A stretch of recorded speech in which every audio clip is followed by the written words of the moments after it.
안녕하세요. 여러분들은 질투에 사로잡혀 커다란 실수를 저지른 적이 있나요? 저는 순간적인 감정이 휘둘려 인생이 무너진 한 여자를 알고 있습니다. 오늘 그 이야기를 한번 해보고 싶어서 이렇게 사연을 보내게 되었습니다. 저는 여자입니다. 제 나이는 31이고요. 저는 작년에 정말 기가 막힌 일을 겪었어요. 저는 믿었던 사람에게 설명하기가 힘들 정도의 정말 커다란 배신을 겪었습니다. 제게 그렇게 큰 배신감을 안겨준 사람은 다른 사람이 아닌 바로 제 친구였어요. 제게는 10살 먹은 꼬꼬마 시절부터 친구였던 20년 지기 친구가 있었습니다. 이 친구의 이름은 희영이라고 해요. 희영이랑 저는 초등학교를 다니던 시절부터 엄청 친한 친구였어요. 3학년 때 같은 반이 되면서 친해졌는데 졸업할 때까지 계속 같은 반을 하게 되더라고요. 아주 당연스럽게 우리는 함께 학창 시절을 보내면서 단짝 친구가 되었어요. 저희 동네에는 여자 중학교와 여자 고등학교밖에 없어서 희영이와 저는 같은 중고등학교도 졸업했죠. 저랑 희영이 둘 다 형제 하나 없는 외동이었기 때문에 정말 친구처럼 자매처럼 어울렸어요. 공부도 비슷한 수준으로 했었고요. 그래서 완전 같은 대학교에 붙은 것은 아니었지만 서울 지역에 있는 비슷한 수준의 대학교에 붙었어요. 둘 다 강의가 끝나면 함께 술을 마시기도 하고 놀러도 다니기도 하고 그러면서 지냈죠. 하지만 학창시절만큼 많이 어울리진 못했어요. 희영이는 알바를 진짜 많이 했거든요. 사실 희영이 집은 조금 가난합니다. 그래서 저희 집에서 많이 도와줬어요. 저희 집은 부모님 두 분 다 일을 하고 계셔서 그런지 경제적으로 조금 여유가 되시는 편이거든요. 저희 아버지가 작은 사업체를 하나 굴리고 계시기도 하고요. 하지만 저와 달리 희영이는 부모님이 이혼을 하셔서 어머니랑 둘이서 살았어요. 희영이 어머님 외벌이로 생계를 꾸려나갔죠. 희영이도 외로움을 많이 탔어요. 그래서 저는 그런 희영이를 저희 집으로 데려와서 자주 놀았고 공부했어요. 그렇게 함께 지냈습니다. 희영이 어머님께서도 많이 미안해하셨지만 그만큼 고마워하셨었어요. 반찬이나 이런 것들을 싸주시기도 하셨거든요. 희영이는 성격이 싹싹한 편이었어요. 시간이 가면 갈수록 저희 가족들도 정말 저희 집 둘째 딸처럼 희영이를 대했거든요. 어느 정도였냐면 대학교 입학 선물로 저희 아버지가 희영이의 첫 대학 등록금을 내주실 정도였으니 말을 다 한 셈이죠. 게다가 저희 부모님도 희영이가 저와 잘 지내줘서 무척 고마워하셨고요. 사실 저는 부모님과의 거처 문제 때문에 이사를 엄청 많이 다녔어요. 제가 10살에 희영이를 만난 것도 이 동네로 이사 오게 되어서 만나게 된 거였습니다. 저는 낯을 무척이나 가리는 스타일이어서 새로운 환경에 적응하는 것을 무척 힘들어했어요. 그리고 정말 외로움을 많이 타는 편이고요. 어릴 땐 특히 더 심했죠. 그래서 혼자 있는 걸 싫어했던 것 같아요. 제가 그럴 때마다 희영이가 슈퍼맨처럼 나타나서 저를 도와주었어요. 그래서 다른 아이들과 쉽게 어울릴 수 있었고 저 또한 친구들에게 스스럼 없이 다가갈 수 있을 정도로 성장할 수 있었으니 저희 부모님이 특히 희영이를 아낄 수밖에 없는 노릇이었죠. 그래서 희영이랑은 정말 많은 추억이 있어요. 30살이 넘은 지금까지도 희영이와 함께한 시간은 어마어마하고 그만큼 추억도 많아요. 아마 그런 이유로 저는 희영이가 저를 배신할 거라고는 차마 생각도 못했던 것 같네요. 사실 제게는 당시 8년을 만난 남자가 있었습니다. 22살에 만나 30살까지 만난 남자였어요. 대학교 시절 풋풋했던 사랑을 시작으로 오랜 기간 만난 남자였죠. 저랑 남자친구는 캠퍼스 커플이었어요. 그래서 과에서 엄청 유명했었습니다. 예쁘게 만나는 것도 만나는 건데 오래 잘 만나고 있다고 말이에요. 사람들은 저와 남자친구에게 우스갯소리로 너희들은 헤어지면 이혼이랑 다를 바 없다면서 농담을 하기도 했어요. 그리고 제게 첫사랑이었던 사람이었기 때문에 저 또한 남자친구와 결혼을 하려고 마음을 먹었고요. 제가 30살이 되면서 남자친구와 본격적으로 결혼 준비를 하기 시작했습니다. 상견례를 시작으로 결혼식 준비를 모두 다 했어요. 하지만 결혼까지 이어지지 못했습니다.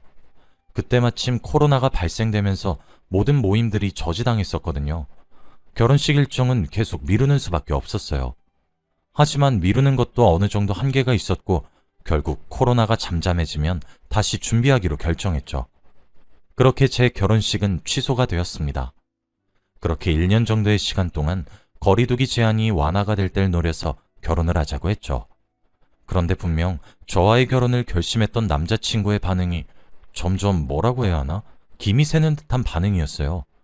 어느새 저만 결혼 이야기를 꺼내고 있었고 남자친구는 제가 결혼을 재촉한다고 듣기 싫다며 진저를 치기 시작했어요. 그러다 저는 결국 남자친구로부터 일방적인 파혼을 강요당했습니다. 처음엔 이벤트를 하려고 하나 싶기도 했고 장난을 치는 건가? 의아했었어요. 조금 짓궂은 장난인가 아니면 조금 독특하게 프러포즈를 하려고 하는 건가 했거든요. 그런데 전부 다 아니더라고요. 남자친구는 진심으로 제게 파혼 이야기를 꺼냈어요. 당연히 저는 붙잡았지만 남자친구는 저와 연결된 모든 연락수단을 끊어버리거나 바꾸면서 통보를 한 뒤 사라져버렸습니다. 연락도 받질 않고 찾아가도 만나주질 않더라고요. 파혼을 왜 하는지 전혀 이해할 수 없었고 저와 남자친구가 적게 만난 것도 아닌데 무려 8년이란 세월을 만난 것이 무색하게 아주 어이없게 이별을 해야만 했죠. 저는 믿을 수가 없었어요. 정말 망가졌고 어디서부터 어떻게 잘못된 것인지 알 수조차 없었죠. 하지만 그것도 잠시, 얼마 지나지 않아 제가 왜 파혼을 해야 했는지 알게 되었습니다. 학과 동기들 사이에 아주 기가 막힌 소문이 하나 났더라고요. 희영이가 혼전 임신을 해서 결혼을 하게 되었다고 말이에요. 이게 왜 기가 막힌 소문이냐면 희영이가 임신한 아이의 아빠가 제 남자친구였기 때문입니다. 남자친구와 저는 같은 학교에서 같은 과를 다녔어요. 그래서 남자친구의 친구들이 제 친구들이었고 제 친구들이 남자친구의 친구들이었죠. 당연히 저와 남자친구의 동기는 같은 사람들이고요. 그리고 제가 희영이와 자주 놀면서 희영이가 제 동기들과 친구라기도 했고요. 그래서 제 동기들은 전부 희영이가 누군지를 알고 있어요. 제 남자친구는 결혼을 한다고 청첩장을 돌렸더군요. 그런데 받은 청첩장의 신부 얼굴이 제가 아니더랍니다. 그래서 동기들이 헤어졌냐고 물으면서 희영이가 임신한 사실까지 알게 된 것이죠. 그 이야기를 들은 날도 저는 집에서 혼자 울고 있었어요. 저와 친한 동기 하나가 저희 집을 찾아왔더군요. 그러면서 화를 막 내더니 제게 그 소식을 그대로 전달해 주었습니다. 남자친구에게 받은 청첩장을 함께 보여주면서 말이에요. 처음 동기의 입에서 나오는 이야기들이 믿기지 않았습니다. 하지만 동기가 내민 청첩장을 받아보니 더 이상 부정할 수가 없겠더군요. 게다가 동기가 받아온 청첩장 또한 문제가 되었어요. 처음엔 두 눈을 의심했어요. 왜냐면 동기가 받은 청첩장의 디자인을 저와 남자친구가 함께 정한 거였거든요. 그제서야 보이더라고요. 청첩장 안에 웃으며 서 있는 희영이가요. 뿐만 아니라 제가 남자친구와 함께 상의해서 선택했던 디자인의 웨딩드레스를 입었고 제가 고른 드레스들과 컨셉들로 웨딩 사진을 찍었고 제가 발품을 미친 듯이 팔아 겨우 예약했었던 예식장에서 결혼식을 하더군요. 친구가 청첩장을 보면서 제게 이야기를 했었어요. 야, 이게 말이 된다고 생각하니? 신부 얼굴만 바뀐 수준이야. 라고 말이에요.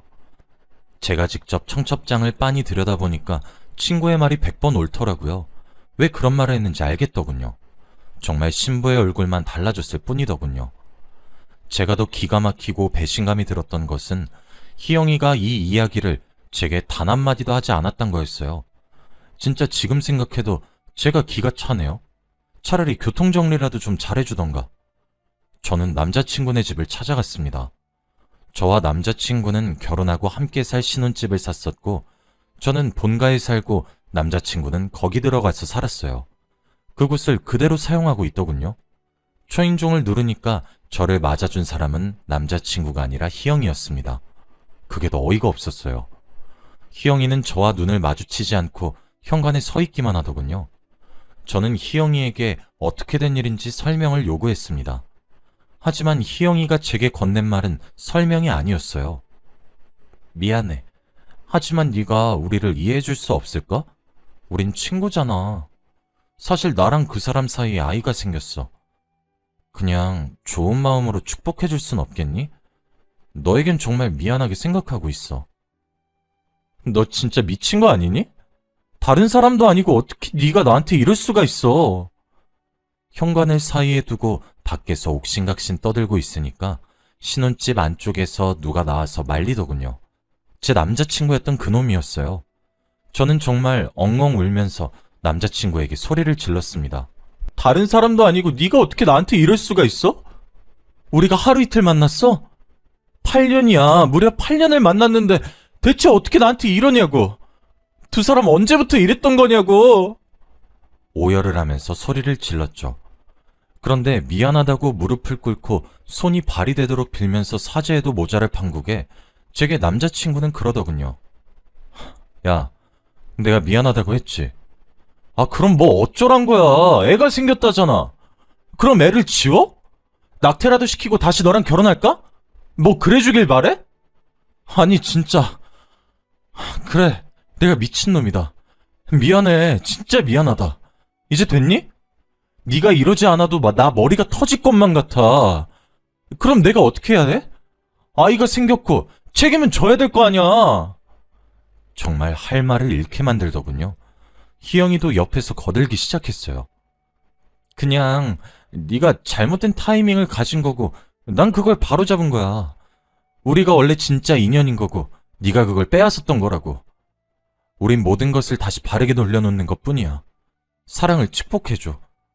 그 말을 끝으로 저는 쫓겨나다시피 그곳을 빠져나와야 했어요. 두 사람은 그렇게 결혼을 했습니다. 배가 나오기 전에 결혼을 하고 싶었던 것인지 서둘러서 결혼을 하더라고요. 제가 할 수 있는 건 아무것도 없었어요. 솔직히 하라고 하면 못할 것이 없긴 했겠지만 임산부를 상대로, 심지어 제 인생의 가장 큰 부분을 차지하는 두 사람을 상대로 무엇이든 할 자신이 없어 못했어요. 그래도 제 동기들은 정상이었던 건지 아무도 결혼식에 참석하진 않았더라고요. 불륜이랑 뭐가 다르냐면서 뒤에서 욕도 신명나게 해주기도 했고요. 그렇게 지금 딱 1년이 지났습니다. 그 시간 동안 솔직히 살아있어서 계속 사는 느낌이었어요. 죽고 싶기도 했었죠. 가족이랑 친구들이 저를 도와주지 않았다면 아마 저는 계속 울고만 있었을 거예요. 게다가 며칠 전 알게 된 이야기가 하나 있어요. 그렇게 세기의 사랑을 하는 듯 제 가슴에 비수를 꽂으며 결혼을 했던 두 사람이 이혼을 하게 되었다고 하더군요. 근데 그 이야기도 정말 기가 막힙니다. 며칠 전 8년이나 만난 탓에 잊혀지지도 않는 전화번호로 전화가 걸려왔어요. 당연히 상대는 전 남자친구였고요. 술에 취한 목소리로 제게 미안하다고, 다시 받아줄 순 없냐고 이야기를 하더라고요. 저는 무슨 소리를 하는 거냐고 화를 버럭 냈습니다. 대체 양심이 얼마나 없으면 교통정리도 제대로 하지 못하고 내 친구랑 애를 만들었으면서 다시 받아달란 소리가 나오냐고 하면서 말이에요. 그런데 오히려 그런 제 말에 오열을 하면서 하소연을 하기 시작하더라고요. 출산한 아기가 자신의 아이가 아니었다고 하면서요. 잠시 미쳤었던 것 같다고, 이럴 줄 알았으면 결혼을 안 했을 거라고 하더라고요. 희영이가 출산을 했는데 아무리 다시 봐도 아이가 자신이랑 안 닮았다고 생각이 들었다더군요. 처음에 그 소리를 했을 때는 희영이가 미친 것 아니냐고 화를 너무 크게 내서 아무 말 못했고, 그래서 희영이 몰래 친자검사를 혼자서 진행을 했었나 보더라고요. 그런데 친자검사 결과 불일치하단 결과를 듣게 되었고 희영이를 추궁했나 보더라고요. 희영이가 대학교를 다니는 내내 아르바이트를 정말 많이 했었어요. 집안의 생계와 대학 등록금을 벌어야 해서요.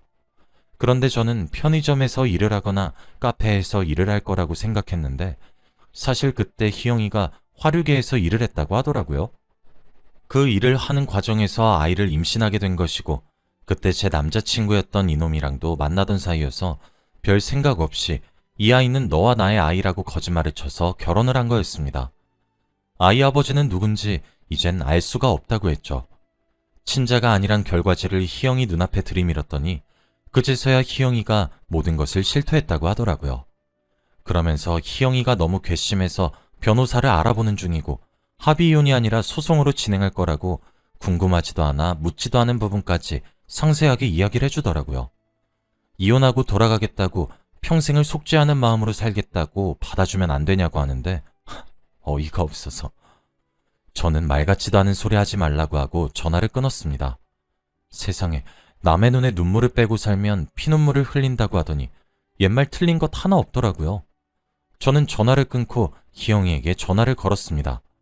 받을 거란 기대도 하지 않고 있었는데 전화를 받아주더라고요.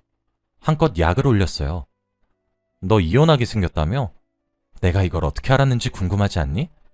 궁금하지 않아도 꼭 들어. 방금 네 남편이 나한테 전화 왔더라?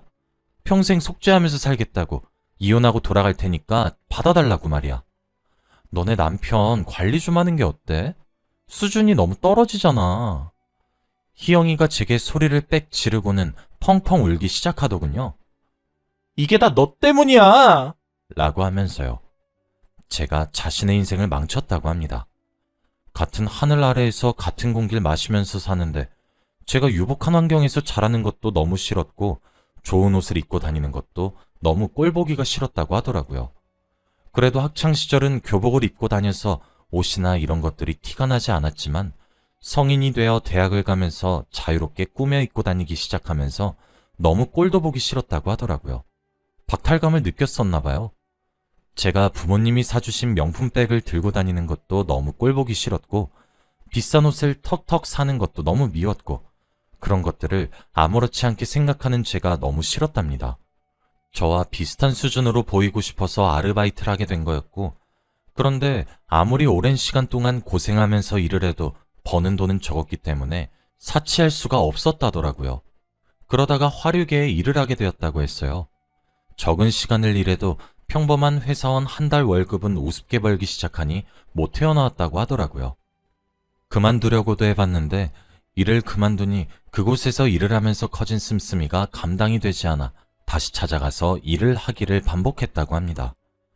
그러니 자신의 인생이 이렇게 망가진 원인은 모두 저한테서 시작했으니 전부 제 탓이라고 하더군요. 자기는 그렇게 아등바등 살고 있는데 자기 속도 모르고 괜찮은 남자 만나는 게 그렇게 배가 아팠답니다. 그래서 살짝 건드려보고 말라 그랬었는데 또 꼬신다고 꼬셔진 남자라 웃겼답니다. 셋이서 만나서 놀 때 제 눈을 피해서 손을 잡기도 하면서 지냈는데 저를 기만하는 게 그렇게 이기는 기분이어서 너무 짜릿했다고 하더군요. 그러다 아이를 임신했고 이왕 이렇게 된 거 그냥 결혼해버리자 싶어서 저질렀답니다. 자기 인생은 망쳐졌고 그 원인은 제게 있으니 저더러 책임을 지고 위자료를 달라고 하더군요. 말을 듣는 내내 얼마나 어이가 없고 우스웠는지 몰라요. 참 오랜 기간을 알아왔지만 사람이 변하는 것은 순식간이라고 하더니 그 말이 맞더군요. 내가 몇십 년을 알아온 모습은 온데간데 없고 말이 통하지 않는 여자만 남아있더라고요. 위자료는 네가 줘야 되는 거 아니야? 그래도 불행해져서 다행이다. 2번 다시 연락하지 말고 살자. 하고 전화를 끊어버렸어요. 정말 불행하게 살길 바랬었지만 그래도 제가 정말 사랑했던 두 사람의 인생이 끝장난 것 같아 안타깝긴 하네요. 손대지 않고 코를 푼 수준으로 본인들이 스스로 자멸했지만 그래도 속이 막 그렇게 후련하진 않아요. 죄짓고는 편히 못 산다고 하더니 이제라도 두 사람이 정신을 차리고 바르게 살길 바랍니다. 저는 이제 많이 괜찮아졌고 일상생활에도 무리가 없어요. 앞으로도 많이 행복해지기 위해 노력할 거고 더 좋은 사람을 만나 더 행복하게 살 거예요. 제가 그렇게 할 수 있게 많이 응원해 주셨으면 좋겠습니다. 지금까지 제 이야기 들어주셔서 감사합니다.